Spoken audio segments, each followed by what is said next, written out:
Bismillahirrahmanirrahim. Assalamualaikum warahmatullahi wabarakatuh.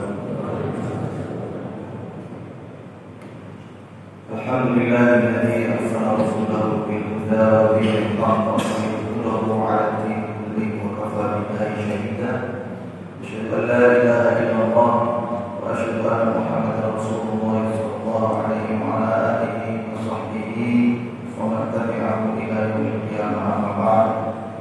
Hadirin wal hadirat rahimakumullah, alhamdulillah, syukur kepada Allah Subhanahu wa taala pada pagi hari ini kita masih diberikan nikmat iman wal Islam, nikmatul ukhuwah, nikmatul jamaah, nikmatul thalabil ilmi. Pada pagi hari ini mudah-mudahan pagi hari ini kita mendapatkan keberkahan dari Allah Subhanahu wa taala.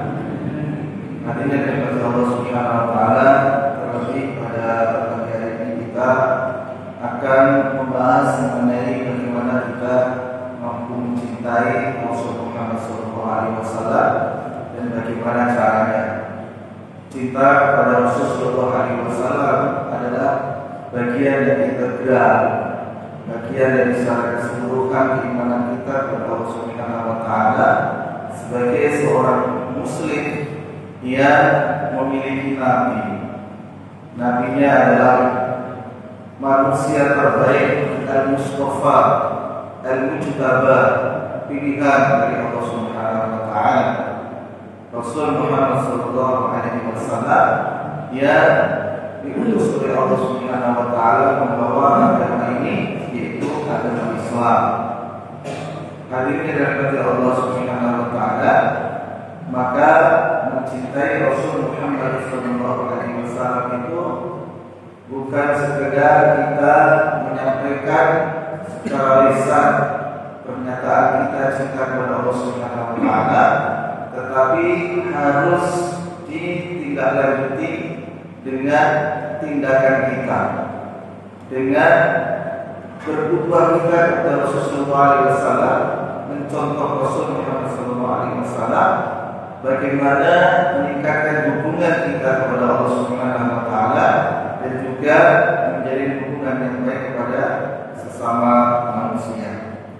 Maka pada hari ini kita insyaallah akan menyampaikan cara mencintai Rasulullah SAW. Yang pertama dari Allah Subhanahu wa taala adalah mengikuti teladan Rasul sallallahu alaihi wasallam, meneladani akhlaknya. Wa innaka la'ala khuluqin 'azim, kata Allah Subhanahu wa taala, sesungguhnya Muhammad berada di atas khuluq, akhlak azim yang agung. Akhlak Rasul sallallahu alaihi wasallam yang sampai menyentuh hati para sahabat yang sudah memeluk Islam semakin mencintai Rasulullah SAW. Rasulullah mencintai mereka sepenuh hati dan juga memandu kepada sahabat akhirnya lebih mencintai Rasulullah SAW. Kemudian bagaimana Rasulullah SAW dengan perangai dan tingkah lakunya yang indah itu. Rasulullah SAW mampu menundukkan hati orang-orang Quraisy, hati orang-orang Arab, orang-orang Badui, orang-orang yang memusuhi Islam menjadi luluh, menjadi tunduk kepada Rasulullah SAW. Hal ini dikarenakan kemuliaan akhlak Rasulullah SAW. Ya, kita harus mengadopsi sifat-sifat yang mulia itu. Sifat sabar, jujur, ya, pemaaf, ini merupakan cara yang efektif bagaimana kita mencintai Rasulullah SAW. Allah Subhanahu wa taala berfirman, sesungguhnya pada diri Rasulullah terdapat suri tauladan yang baik.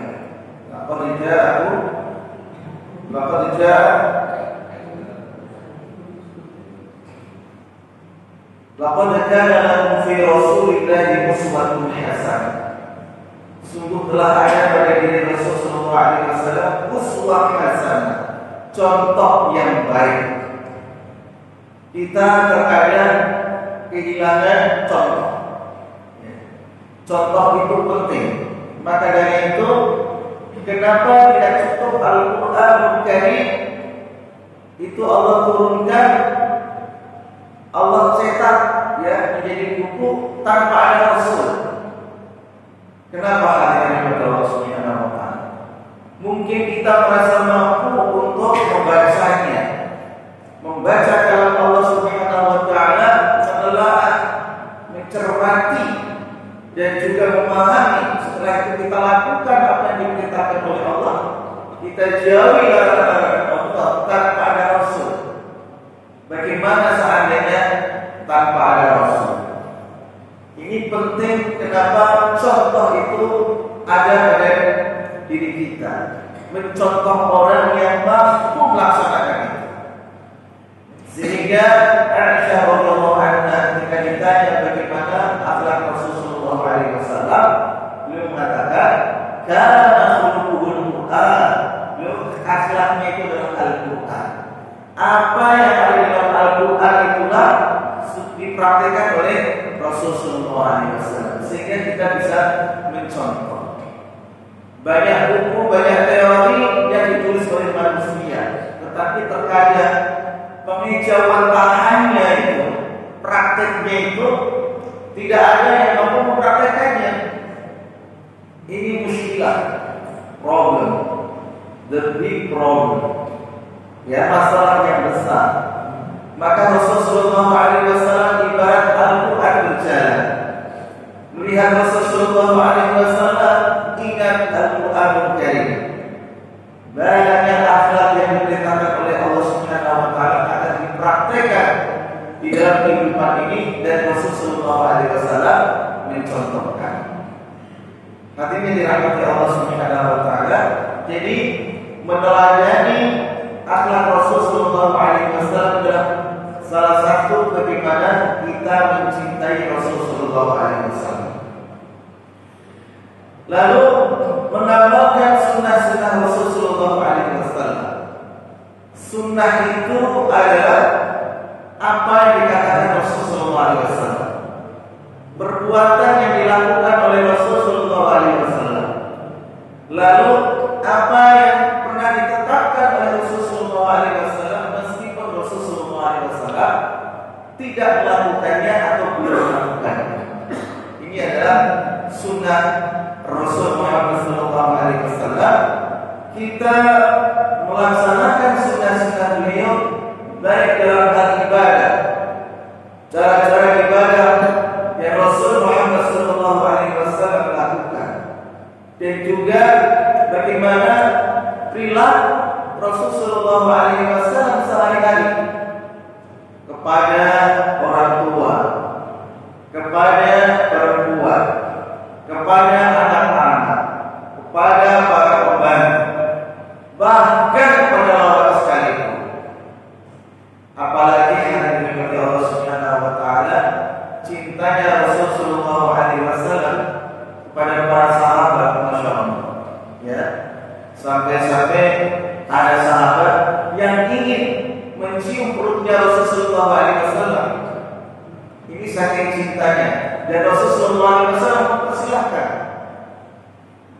Ketika Rasulullah SAW menertibkan barisan para sahabat yang akan berperang, Rasulullah SAW katakan, siapa di antara kalian yang pernah aku zalimi, yang pernah aku lakukan dengan tidak baik, silakan sekarang membalas. Rasulullah SAW menyampaikan seperti itu. Kira-kira ada nggak tahu yang mau membalas apa yang telah dilakukan oleh Rasulullah SAW pada sahabat? Tidak ada yang mau, tidak ada yang mampu. Tetapi ada satu, ternyata ada salah seorang sahabat yang mengatakan, ya Rasulullah, dikala engkau membariskan barisan dan saya ada di barisan itu, engkau sempat menyatukan tongkat engkau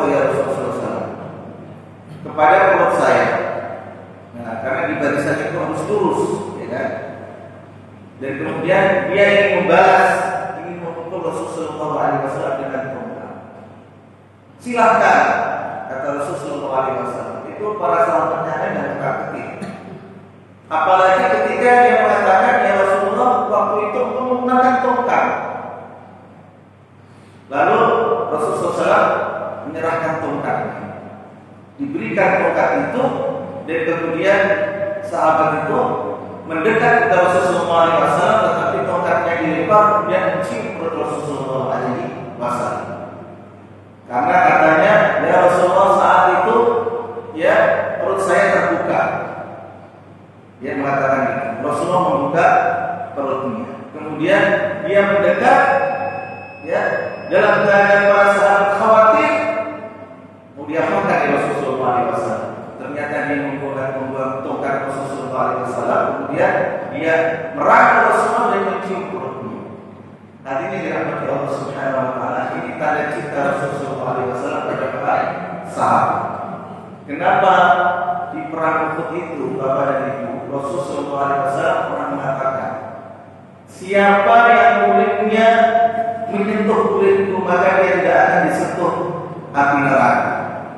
Di saat Rasulullah SAW terluka dan kemudian rantai baju besi beliau, ya, yang menutupi muka beliau itu sempat sobek, dan kemudian rantai, salah satu rantai itu menyangkut, ya, di kulit Rasulullah SAW.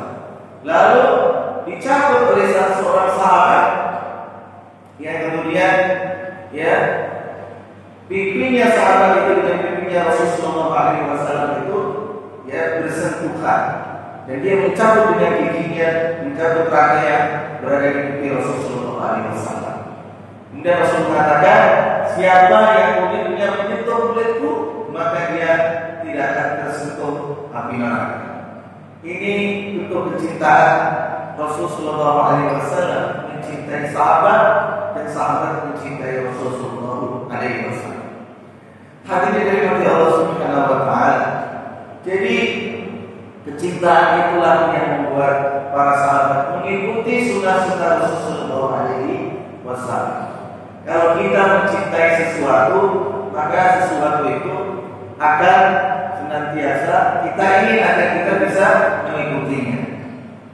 Nah, misalnya adalah bagaimana Rasulullah SAW menjaga sholat 5 waktu, ya, menjalankan sholat 5 waktu di awal waktu. Kemudian bagaimana puasa Rasulullah SAW, bagaimana sedekah beliau, ya, apalagi yang wajib, sholat yang fardu, puasa yang fardu, Ramadan sering kita mendengar bagaimana puasa Rasulullah SAW, kemudian sedekah Rasulullah SAW. Ada yang fardu, ada yang nafilah, ada yang sifatnya adalah sunnah atau tambahan.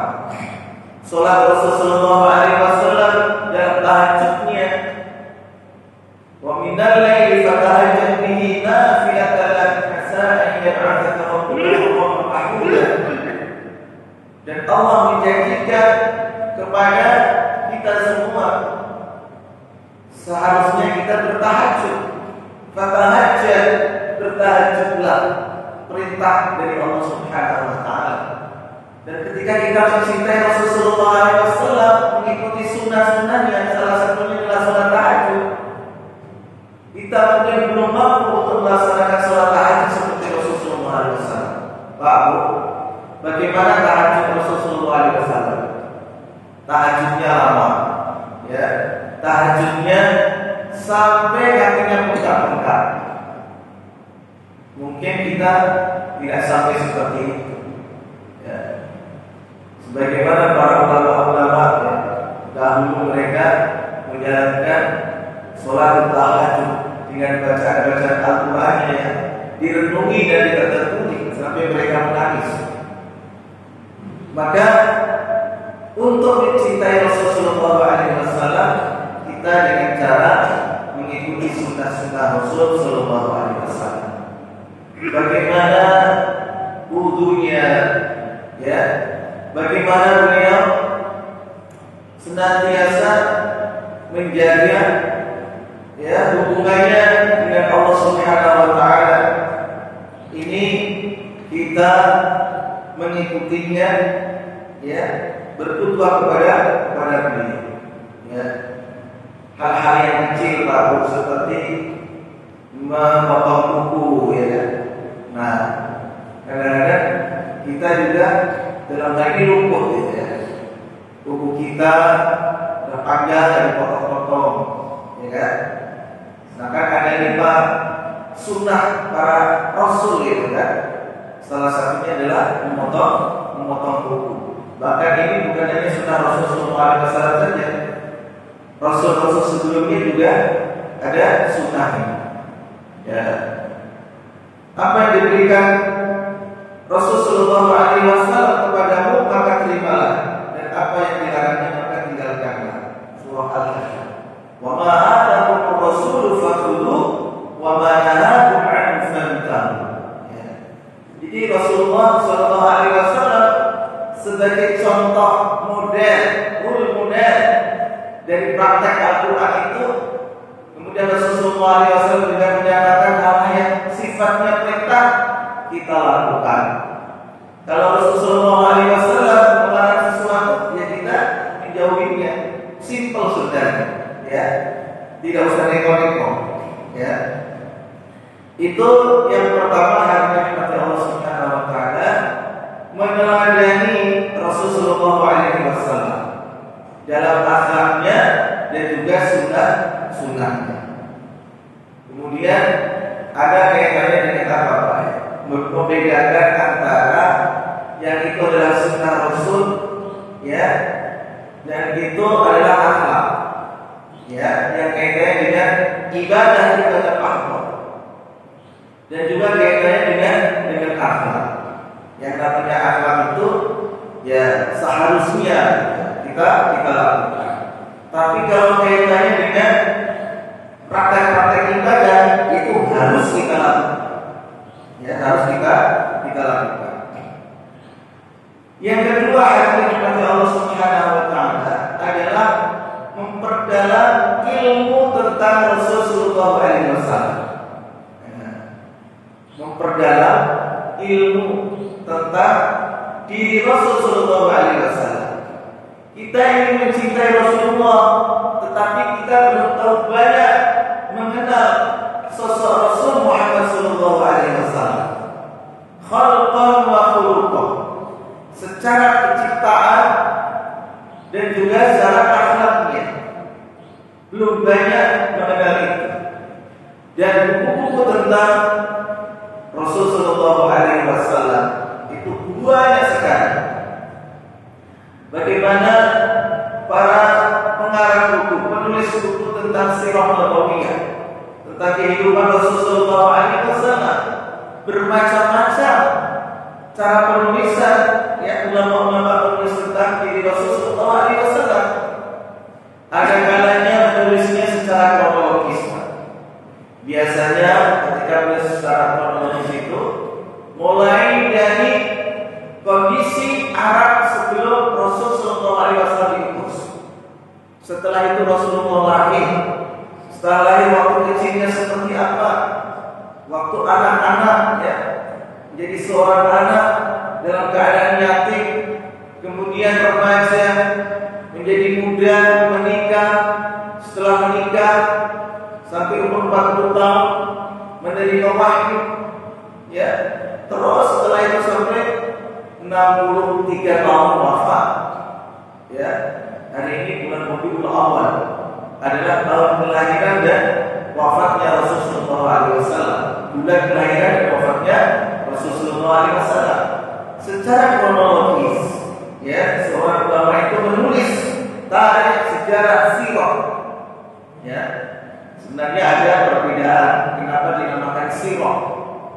Sirah itu artinya perjalanan hidup.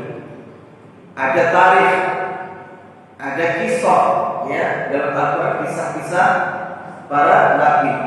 Rasul Anbiya, makanya ada kisah para nabi ini di dalam satu surah, namanya surah Al-Qasas. atau surah Al-Anbiya tentang para nabi-nabi. Ya, di dalam surah Al-A'raf juga begitu tentang para nabi-nabi. Ini disebut kisah.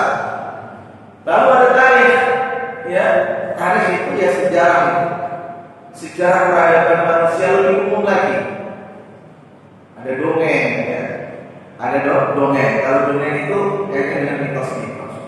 Tapi untuk ya mendisiplinkan ilmu tentang diri Rasulullah SAW dan perjalanan hidupnya itu menggunakan kata sirah, as-sirah an-nabawiyah. Dan juga pada sahabat juga sirah as-sahabah. Kenapa? Karena sirah itu tidak secara umum, lebih detail lagi. Sampai bagaimana kelahiran Rasulullah SAW, ya kan? Kalau nabi-nabi yang lain mungkin kita belum mengetahui bagaimana kecilnya seperti Rasulullah SAW. Jadi sirah ini lebih detail lagi. Ya. Kita membaca sirah itu yang tadi terkadang secara kronologis, ya, terkadang ada seorang ulama yang mengarang buku sirah nabawiyah ini berdasarkan turunnya Al-Qur'anul Karim. Sehingga kalau kita membaca sirah nabawiyah ini, perjalanan hidup Rasulullah SAW, itu saat itu bagaimana Rasul menerima wahyu. Ya, ini penting sekali. Mungkin kaitan dengan asbabun nuzul, sebab-sebab turunnya Al-Qur'an. Maka ada yang menulis ya sirah nabawiyah ini berdasarkan sebab-sebab turunnya. Ada juga yang menulis buku tentang sirah nabawiyah diberi durus itu pelajaran, iktibar, apa yang bisa diambil pelajaran dari Rasulullah SAW.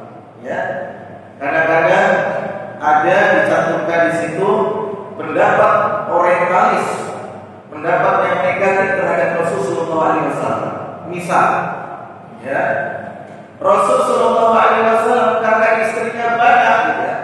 Ada orientalis itu orang barat yang mempelajari Islam dan ketimuran, tapi tujuannya bukan untuk masuk Islam. Ya, tujuannya bukan masuk Islam, hanya sekedar Islamologi, ya, mempelajari Islam. Tapi tujuannya kadang-kadang di belakang itu ada tujuan yang tidak baik, ada niat yang busuk. Ya, ada orientalis yang mengatakan bahwa Rasulullah karena istrinya banyak itu kategorinya Rasulullah adalah sekmania. Ya, Rasulullah itu seperti itu. Maka seorang ulama menulis sirah nabawiyah untuk mengcounter pendapat orientalis, ya, yang menuduh Rasulullah SAW dengan istilah sekmania. Ya. Jadi penulis ini mengatakan tidak mungkin Rasulullah SAW kalau dia itu sekmania. Kenapa? Rasulullah SAW ditawari oleh orang Quraisy, Muhammad, kalau kau ini yang wanita yang cantik kami pilihkan, wanita yang paling cantik. Rasulullah SAW menolak. Dan kenapa Rasulullah SAW menikahi seorang janda yang umurnya 15 tahun di atasnya?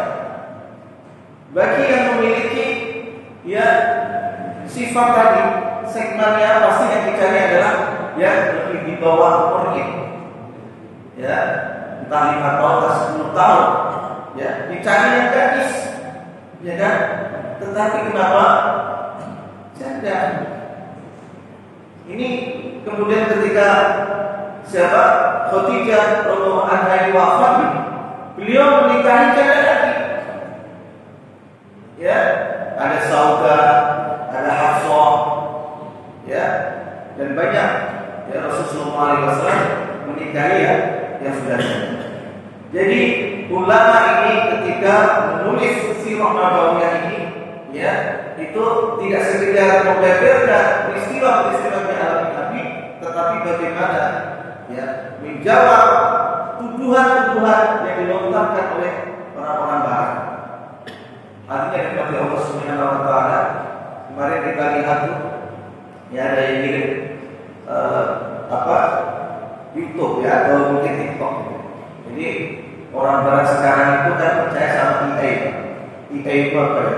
mesin pencari data yang sangat cepat sekali, ya. Dan bahkan bisa berdialog. Ini misalnya HP, Pak, ya. Kita berdialog, kita setting dengan AI yang bisa mengeluarkan suara. Kita bisa berdialog, Pak. Ya. Dan kemudian ada yang bertanya tentang ketuhanan Yesus, gitu kan. Si AI itu bisa menjawab bahwa Isa itu adalah Nabi. Akhirnya banyak yang masuk Islam di sini. Ya. Jadi kejanggalan teknologi terkadang yang menguntungkan, ya, terkadang tergantungnya siapa yang pakai. Ya. Jadi orang-orang orientalis yang kadang-kadang mereka itu mengandalkan teknologi hal-hal yang sifatnya ilmiah, gitu. Kadang-kadang ya keilmiahan itu menunjukkan kebenaran yang ada pada Islam, gitu. Tapi masalahnya hati mereka menerima atau tidak.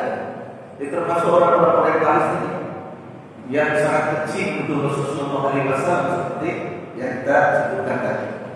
Ada juga yang dimana Allah Subhanahu wa Ta'ala dalam memaparkan sirah nabawiyah itu ada penulis, ya, yang mengambil bukan sekedar Ibrahim, tapi mengamati ketika Rasulullah SAW menghadapi masalah itu bagaimana Rasulullah SAW itu menyikapinya.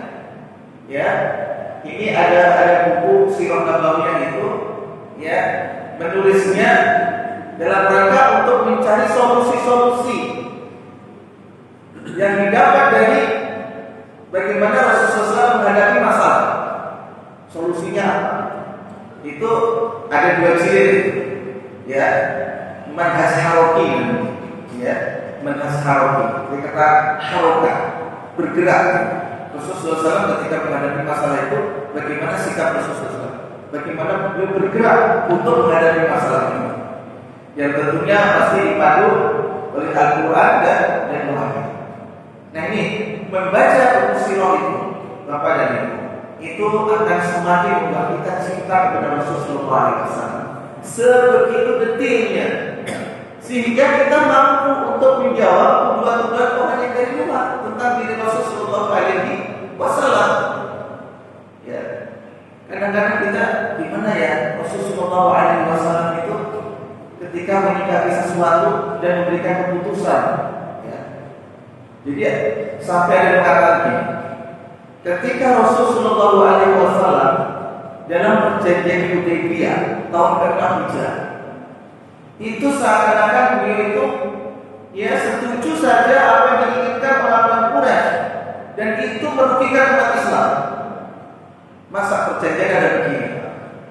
Kalau seandainya setelah perjanjian ini ada orang Mekah yang masuk Islam, maka tidak boleh hijrah, tidak. Ini kan para sahabat khawatir terutama Umar.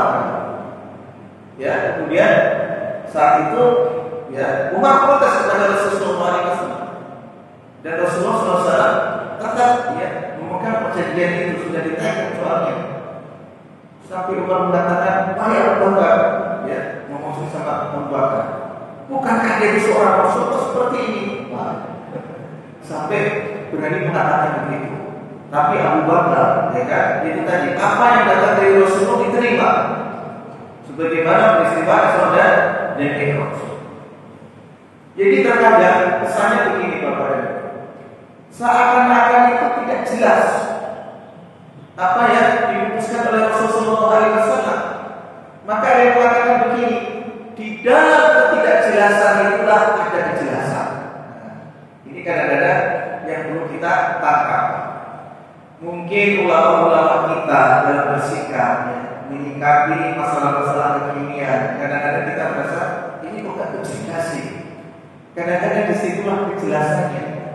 Maka yang mengatakan di dalam ketidakjelasan itu ada kejelasan. Maksudnya apa? Bingung, ya kan? Masa di dalam ketidakjelasan ada kejelasan? Ketika Umar dan para sahabat yang lain itu menganggap bahwa perjanjian Hudaybiyah itu merugikan umat Islam, tapi belum sampai kepada pemikiran di mana 10 tahun mengadakan perjanjian damai, gencatan senjata antara Madinah dengan Mekah selama 10 tahun ke depan. Itu sebenarnya dimanfaatkan oleh Rasulullah SAW Islam keluar Arab. Sehingga saat itulah Rasulullah SAW mengirim surat kepada pemimpin-pemimpin yang di luar Arab, ke Heraklius, ya, itu Kaisar Romawi, Raja Persia yang ada di Bahrain, yang ada di Mesir, yang ada di Yaman, ya, sampai ke Ethiopia. Rasulullah SAW mengirim surat itu sebagai ajakan masuk Islam, tanpa ada gabungan dari Arab Quraisy. Nah, itu yang belum jelas di mata para sahabat. Maka yang saya sebutkan tadi, di dalam bidang kejelasan itu ada kejelasan.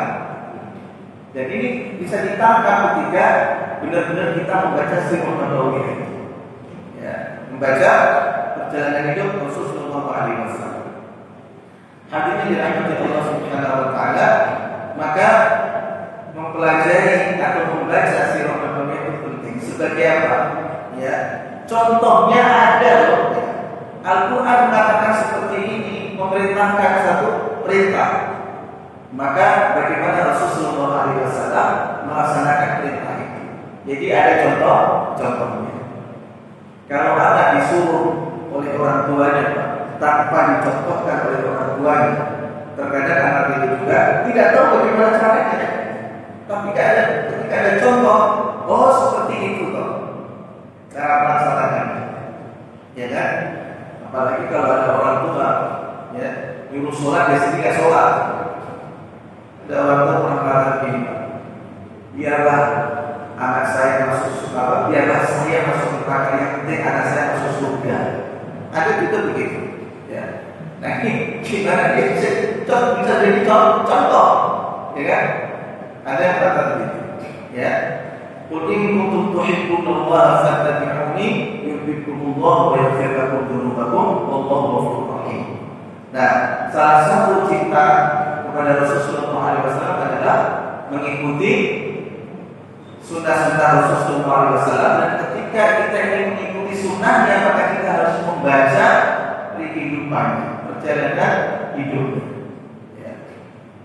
Kemudian hadirin dirahmati Allah Subhanahu wa taala, ini saya membawa buku, ya, kitab Asy-Syama'il Al-Muhammadiyah tentang, ya, bagaimana Rasulullah SAW, ya, bentuk rupanya seperti apa, rambutnya seperti apa, mata beliau seperti apa. Ini secara khalqan, ciptaan, ya, bentuk rupa kita perlu mempelajarinya. Ini satu buku ini, ya, di dalamnya ada riwayat hadis yang dikarang oleh Imam At-Tirmidzi, ya, sebagai ahli hadis, ya. Jadi tipis sebenarnya, tapi kalau kita bacanya, oh Rasulullah ternyata bentuk orangnya seperti itu, ya. Kita Asy-Syama'il dan Al-Muhammadiyah. Bagaimana tinggi badan beliau, ya, tinggi badan beliau itu ideal, ya, termasuk orang yang tinggi. Tapi ada riwayat yang mengatakan kalau Rasulullah SAW itu bersama orang yang tinggi sekali, beliau itu bisa mengimbangi. Kalau bersama orang yang pendek sekali, beliau bisa mengimbangi. Ya, ya mungkin tinggi tapi tidak terlalu tinggi, ya, tidak terlalu tinggi. Wajah beliau diriwayatkan di sini bersinar dan tampan, ya. Hadis Imam Ahmad di sini, wajah Rasulullah SAW bagaikan bulan purnama. Maka berbahagia ketika orang dalam mimpinya bertemu Nabi Sallallahu Alaihi Wasallam, ya, wajahnya berseri-seri, wajah yang ibaratnya seperti bulan purnama, ya. Makanya kan wala'al badru alaina, telah terbit di tengah-tengah kita al-badru. Apa makna al-badru? Bulan purnama, ya. Misalnya itu badran, atau misalnya dalam syariat yang lain itu ketika bulan purnama ini muncul, faktafat budur, ya, faktafat budur, maka samalah bulan purnama yang lain, kalah dengan sinar bulan purnama yang ini, yaitu milik Rasulullah Alaihi Wasallam. Jadi itu ibarat seperti bulan purnama. berseri-seri. Rambutnya seperti apa? Ya. Rambut itu hitam, lebat dan berumbak. Ya, ini riwayat Imam Muslim. Nah, cara memelihara rambut beliau sering merawat rambutnya dan kadang menggunduli kepala. Ya, menggunduli kepalanya. Warna kulitnya cerah, tidak terlalu gelap. Dan orang-orang Arab itu, ya kayak Saudi, ya Mesir yang bagian utara, gitu. Daerah Syam, Suriah, Lebanon itu, ya daerah panas ya di sana. Tapi kenapa orangnya putih-putih? Ya, orangnya putih-putih. Rasulullah SAW memiliki kulit yang putih dan bersih. Hadis riwayat Imam Bukhari. Ya. Beliau memiliki mata yang lebar dan indah. Ya, riwayat Imam Ahmad. Senyuman beliau menawan, membuat orang merasa nyaman. Ya, hadis riwayat Imam Tirmidzi. Orang yang paling sering tersenyum. Nah, ini jangan sampai sehari kita tidak pernah tersenyum. Minimal kita itu mengaca diri atau berkaca, bercermin, ya, belajar bagaimana senyum, bagaimana kita bisa menyampaikan senyum yang sepenuh hati bisa diterima oleh orang lain. Dan terkadang itu perlu latihan, ya, asal jangan senyum sendiri terus. Tapi banyak sekarang orang senyum sendiri ketika dia memegang HP, tidak bersama orang untuknya, tapi dengan HP itu dia bisa senyum sendiri. Ya. Nah, membuat orang nyaman. Ya, ada pak senyuman, tapi senyumannya itu mengandung 1000 makna, ya kan? Kan? Ya, ibaratnya seperti apa? Ya kan? Padahal dia tidak setuju. Kalau zaman dulu katanya itu, ya dilapori sesuatu senyum, tapi nanti orang yang dilaporkan itu besoknya tidak nama, ya, tinggal. Artinya apa? Dihilangkan kawannya. Akhlak Rasulullah SAW sangat mempesona. Ya, tadi sudah saya sampaikan, akhlaknya adalah Al-Quran.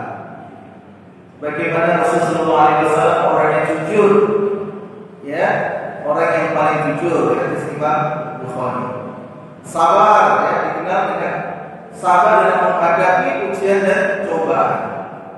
Ya, luar biasa Rasulullah SAW dalam menghadapi ujian, terutama saat-saat di Makkah, ya, sahabatnya disiksa, kemudian keluarganya juga diisolir, ya, kadang sehari makan, kadang mungkin besok tidak tahu makan apa, ya. Rasulullah SAW kadang menggagal perutnya, bertanya kepada Aisyah, bagaimana makanannya?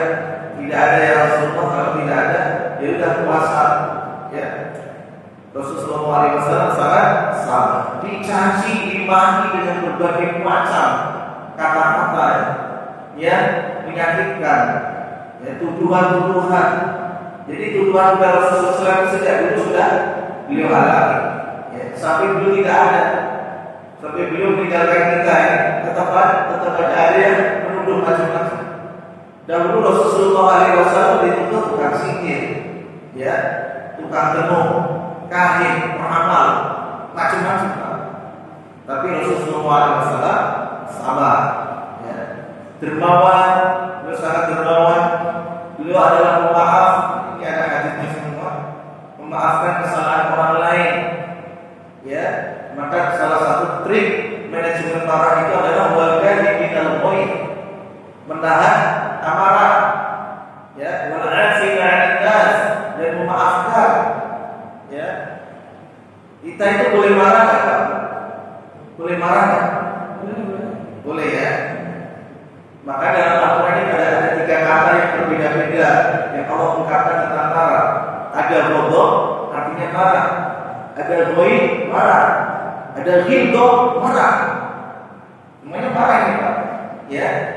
Kalau ghadab itu marah dalam hati, ya, hati itu bergejolak, ya, berapi-api marahnya, amarah. Terus terlihat dalam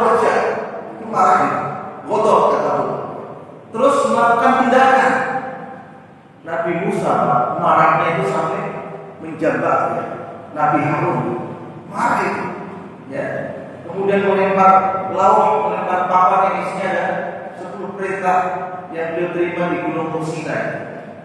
Itu beliau lempar ya, sampai seperti itu. Kenapa? Karena ya Bani Israel yang dipelihara ya, yang diarahkan agar menyembahkan Allah saja ternyata nyembah patung sapi gitu kan. Dan Nabi Harun dititipi supaya ya bisa menjaga mereka, ternyata ya dulu tidak mampu karena akan dibunuh. Terus marahnya kepada sapi ini seperti apa? Yang menyesatkan Bani Israel ini membuat patung. Terus marahnya Nabi Musa kepada kaumnya yang menyembah patung seperti apa? Itu berbeda-beda.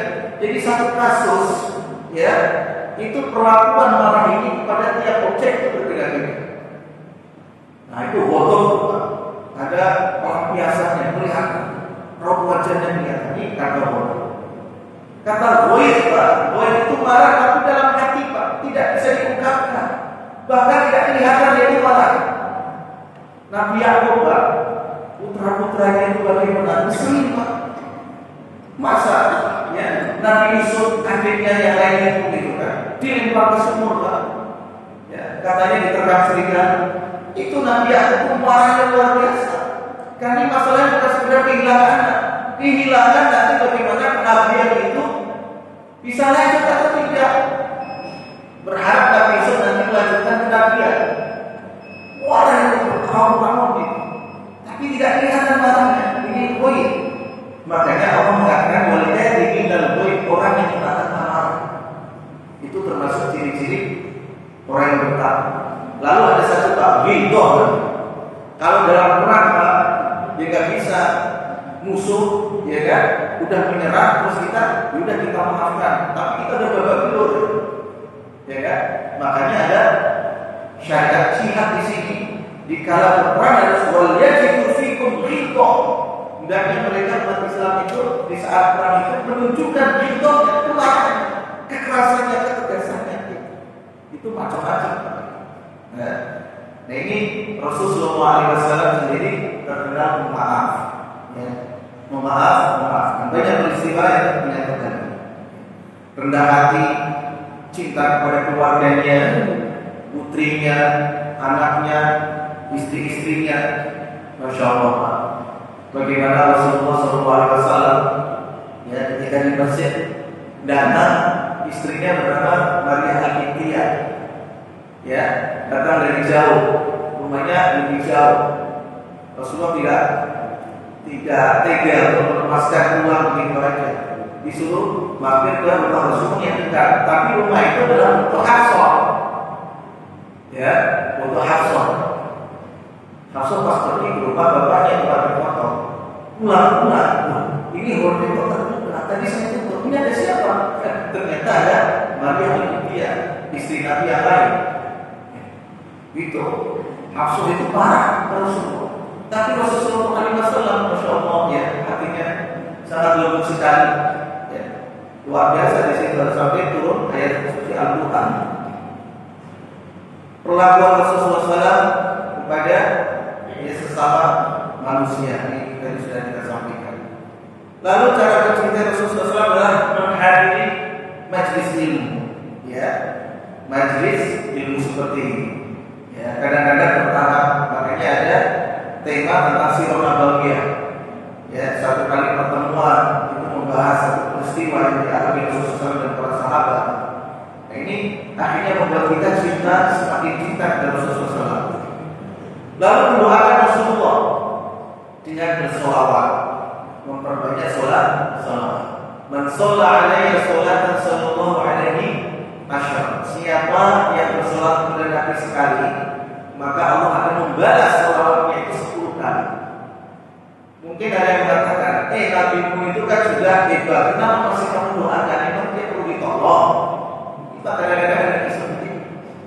Nah, dalam konsep Islam itu, sebagaimana Rasulullah katakan sendiri, sholawat kepada beliau itu ya terpendam, mental, ya sampai kepada Allah Subhanahu Wa Taala, lalu ya kembali lagi kepada orang yang bersangkutan yang menyampaikan sholawat. Ya. Sholawat itu apa?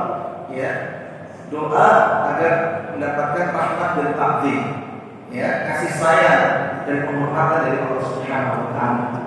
Ini kita sekali, ya, paling singkat Allahumma sholli ala Muhammad. Ya, kita membaca sekali itu seakan-akan kita itu mendapatkan balasan 10 kali kembali kepada diri kita sendiri. Nah, ini kalau orang yang tidak tahu ada pertanyaan-pertanyaan bisa seperti itu. Ya, innallaha wa malaikatahu yusholluna 'alan nabi ya ayyuhalladzina amanu shollu 'alaihi wa sallimu taslima. Sebelum subuh Pak, ya, istighfar 100 kali, baca la ilaha illallah 100 kali, ya, setelah sholat tahajud, ya, terus baca sholawat 100 kali, ya. Kalau enggak, paling sholawat kita mungkin saat tahiyat awal dan akhirnya ketika sholat. Di luar itu, ya kan, kita tidak pernah baca sholawat, ya. Dan juga yang terakhir adalah, ya, meminta syafaat kepada Allah Subhanahu wa taala dari Rasul Muhammad SAW agar kita nanti mendapatkan syafaat. Dan cara kita untuk mencintai Rasulullah SAW adalah juga bagaimana kita ikut menyebarkan ajaran Islam. Ikut menyebarkan ajaran Islam. Mengajak orang lain, ya, untuk sadar, baik yang sudah muslim maupun yang belum, ya. Kemudian kita sendiri menjadi teladan di tengah-tengah masyarakat. Jadi teladan, ya. Kemudian menghargai, ya, warisan Rasulullah SAW, yaitu Al-Quran Al-Karim, ya, yang sudah dibukukan, kemudian juga hadis Rasulullah SAW yang sudah dibukukan di banyak kitab-kitab hadis, kita menghargai, ya. Kalau perlu membuat perpustakaan khusus, ya, tentang Al-Quran dan tafsirnya, buku tafsir sangat banyak sekali, tentang hadis-hadis dan syarah-syarahnya, ya, bukunya banyak sekali. Ini adalah sumber pusaka yang diwariskan oleh Rasulullah SAW.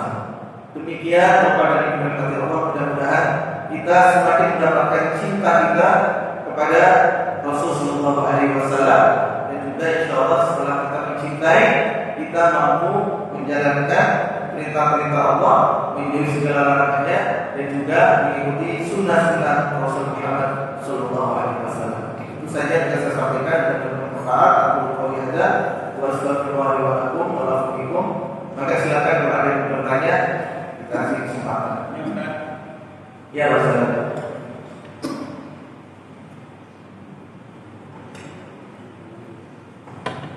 Assalamualaikum warahmatullahi wabarakatuh. Waalaikumsalam. Perkenalkan, saya Sawali, tinggal di Lombok di Kalimantan 7.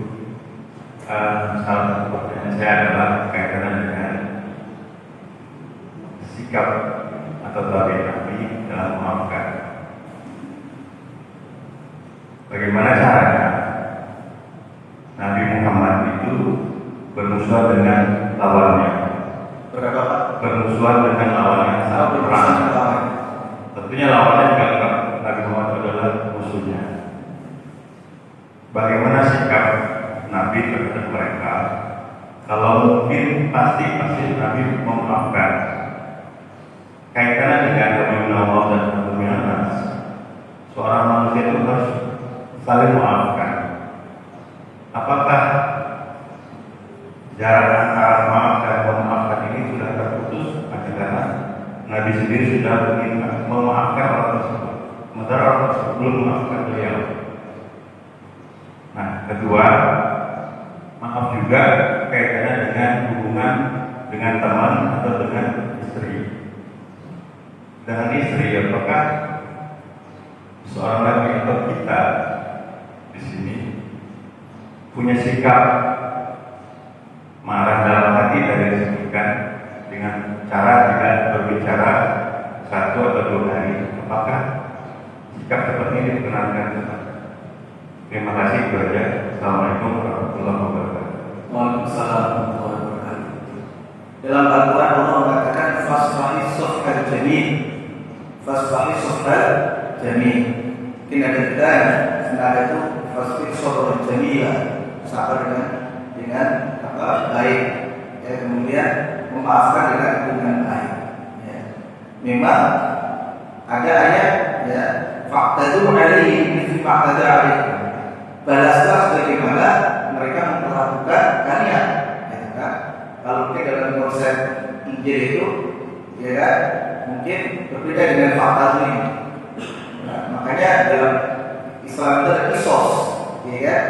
Kisos lah, menghilangkan nyawa, ya menghilangkan nyawanya. Kalau dia mencongkel kata, dia mencongkel katanya. Membalas akan, namanya fakta itu aling, fakta aling. Nah, kalau konsep Injil kan tidak. Kalau ada yang menampar pipi kananmu, berilah pipi kirimu, gitu kan? Diberikan kesempatan lagi untuk menganiaya kita. Nah, kalau Islam itu tidak, ya, membalas yang sepadan, itu secara adil. Tapi ada fasilitas sosial jadi kalau memang bisa untuk dimaafkan, dimaafkan. Gitu. Contoh, ada orang yang membunuh secara tidak sengaja, dan itu tidak dilakukan kisos, tapi membayar 100 unta. Ya, jadi keluarganya menuntut supaya pembunuh ini membayar 100 unta. Tapi keluarga memaafkan, akhirnya 100 unta itu tidak dibayarkan. Itu banyak Kristen juga memaafkan orangnya kena sanksi atau kena denda. Ini dalam Islam fasilitas sosial dan lebih bagus lagi dari seperti itu. Nah, Rasulullah SAW memperlakukan orang-orang yang jadi lawannya itu luar biasa. Tapi secara detail ya, ini kebiah-biah itu dipukul rata. Ya. Bukan misalnya mencari tikus di lubuk kemudian dibakar lubungnya, tidak begitu. Satu persatu Rasulullah SAW itu secara detail, ya, harus tahu objek mana yang sebenarnya harus ditindak gitu, ditindak tegas. Ya, misal kepada lawan, tapi dia tidak termasuk ini perangi, anak-anak, ya kan, wanita, orang tua, bahkan yang namanya ya, tempat-tempat ibadah orang lain itu dijaga seperti itu. Ya. Kemudian kalau memang bisa diambil hatinya, Pak, seperti Abu Sufyan, ya, itu posisinya di mata ya kaum muslim itu lawan, itu Rasulullah mengambil hatinya. Siapa yang masuk rumahnya Abu Sufyan maka aman ketika Rasulullah kembali ke Mekah, ya kan? Dan bagaimana Rasulullah kemudian mengatakan, ya idzamu antum tuaqo, pergilah, ya, atau menjauhlah dari aku, wahai orang-orang yang dahulu menyiksa kamu waktu di Mekah awal-awal. Wa antum tulaqo, engkau menjadi bebas. Ini permaafan Rasulullah yang luar biasa, ya. Kemudian itu tadi bagaimana cara Rasulullah mengambil hati kepada musuh yang musuh. Ada salah seorang raja Arab, tapi dia berafiliasi ke Romawi yang Islam, Nasrani. Nah, itu ketika dia berulah, ya, berkolaborasi dengan Romawi yang musuh Islam, maka pasukan Islam merasuk ke daerah, lalu dia melarikan diri, akhirnya ditangkap, dibawa mati. Tapi karena dia menjadi kakak, dia tidak tenang, padahal dia sudah aman di Romawi. Akhirnya dia datang ke mati. Bagaimana para sahabat berteriak ketika ini orang ini, ya, parah ini, ya, harus dibunuh, ya. Tapi Rasulullah SAW mengajak dia, ya, berjalan bersama, seakan-akan ini adalah raja Arab, ini adalah raja yang bersekongkol dengan Romawi. Jadi mendudukkan orang pada tempatnya. Akhirnya dia masuk Islam. Jadi cara mengambil hati seseorang itu dengan cara tadi, salah satunya memaafkan, berharap supaya dia bisa masuk Islam. Nah, ini memaafkan itu tadi kekuatannya luar biasa. Pertanyaan yang kedua adalah orang marah tapi diam, kadang-kadang berbahaya. Jadi dalam tafsir Al-Azhar, ya, Hamka menyebutkan di sini ada seorang raja, ya, terus ada pengawal ini biasanya itu, ya, luar biasa kedekatannya dengan raja. Satu saat dia melakukan kesalahan. Nah, raja ini ingin membuat, ya, pengawal ini, ya, mendapatkan hukuman. Dia tidak disapa sama sekali oleh raja. Ya. Kemudian dia mengadakan syukuran, mengundang pembesar-pembesar yang lain, dan sama sekali saat itu dia tidak menoleh, tidak melihat, tidak berbicara kepada pengawal. Pengawal merasa bahwa ini adalah perlakuan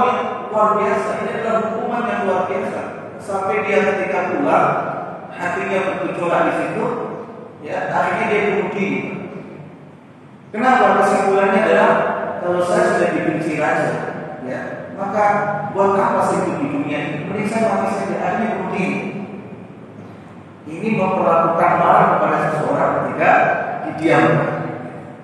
Tapi Rasulullah SAW pernah mendiamkan sahabat, bahkan istri beliau sendiri, karena ya Rasulullah keluarnya digoncang fitnah dari orang kafir. Dengan Aisyah kan pernah beliau tidak berpisah. Ya. Dengan Ka'ab bin Malik, ya tertinggal perang dari perang Tabuk karena santri-santri ya, akhirnya tidak bisa menyusul perang. Kemudian dia mendapatkan hukuman tidak boleh ada seorang pun yang berbicara dengannya. Bahkan menyampaikan salam pun tidak boleh dijawab. Jadi bagaimana dengan sahabat ini? Tapi beliau tetap ya sholat, ya, datang ke masjid, tapi tidak disapa Rasulullah, tidak disapa. Itu satu hukuman yang luar biasa sampai merasakan bahwa dunia ini seperti bumi ini gelap. Ya, dia sampai merasakan seperti itu. Itu siksaan tersendiri dengan diam itu. Tapi kita kalau melakukan melampiaskan marah dengan diam itu harus benar-benar di setting sekian rupa, jangan terus-terusan. Di saat titik waktu di mana orang yang kita marahi dan kita berikan pelajaran itu dia merasa bahwa dia belum bersalah. Kalau sudah salah, nggak salah sudah kita terima, kita maafkan. Kalau sahabat lagi sampai turun ayat wa'ala thalathati alladziina khuliqu surah Allah menerima taubatnya 3 orang, Ka'ab Malik, Qurra sama satu lagi siapa namanya? Ada 3 orang yang kasusnya sama. Didiamkan oleh Rasulullah sampai merasa. Ya. Jadi ini ya kekuatan mendiamkan seseorang sampai apa? Ya berefek ya kepada orang di mari sampai seperti itu. Ya. Itu saja mungkin yang saya sampaikan sudah jam 6 ya. Mudah-mudahan bermanfaat. Allah berikan bimbingan kepada kita. Ya. Allah Subhanahu wa taala jadikan kita sebagai umat Nabi sallallahu alaihi wasallam yang senantiasa mencontoh Rasulullah sallallahu alaihi wasallam. Qul qawli hadza wa astaghfirullaha wa atubu ilaih.